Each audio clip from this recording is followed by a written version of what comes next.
in listening to the new album,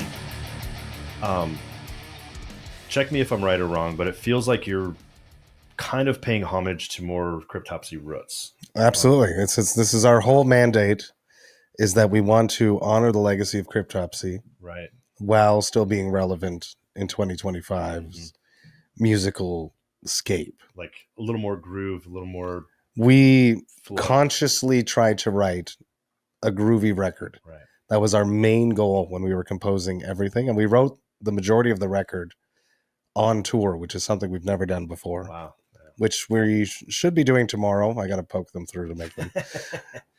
Because we all live in the Montreal area, but we don't live close to each other. So if we're going to be spending so much time together, which we do on tour, and we have days off, we may as well sit together for 2-3 hours and put some riffs together.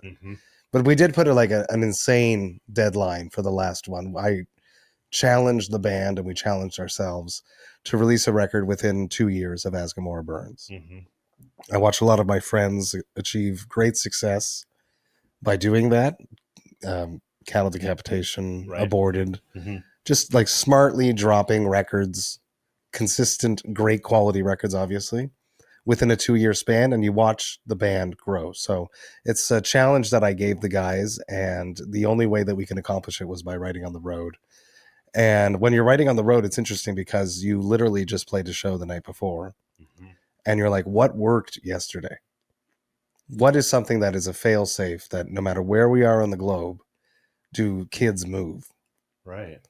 And it was groove. And we need to bring more groove. We're trying to grow as a band.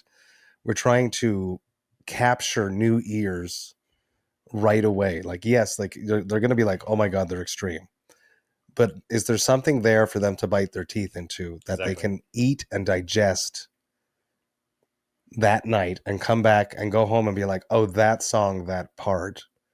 I think that it was hard with what we were doing before this record. Well, it's hard when you're super talented and super technical to incorporate catch at the same time. You know, it's a whole nother talent set, really. Strong songwriting. Chris and Flo and Ollie are very good songwriters, and they've matured as people do. So we really, really pushed to have like little winks, Easter eggs, right, from previous Cryptopsy records on this. Lots of groove, more melody, catchy parts, repeating sections for longer, and a dirty darkness. Yeah, I think it's a great move for you guys, really. And I'll say for 2 reasons, like more analytical reasons that people may absorb without consciously thinking about it, right? So there's all of the milestone bands from the 90s that basically built the foundation for what extreme music sits on. And some of those bands have deviated pretty far from where they started. And the things that people always gravitate to are the things that built the foundation, right? So finding a way to keep your roots while spicing it up a bit and relevant. Yeah. Staying true to the legacy that is, for in your case, Cryptopsy. It was scary. It's always scary to create new music. And we were like, we made a groovy record, and then Flo went in and tracked his drums, and they were like, this is the most extreme shit we've ever done. There's no groove. What did we do? We failed. And then I tracked vocals, and the groove came back. And then we were like, okay, we did it. It's okay. Right. And then Chris is always like self-doubting. And he's like, is this even good?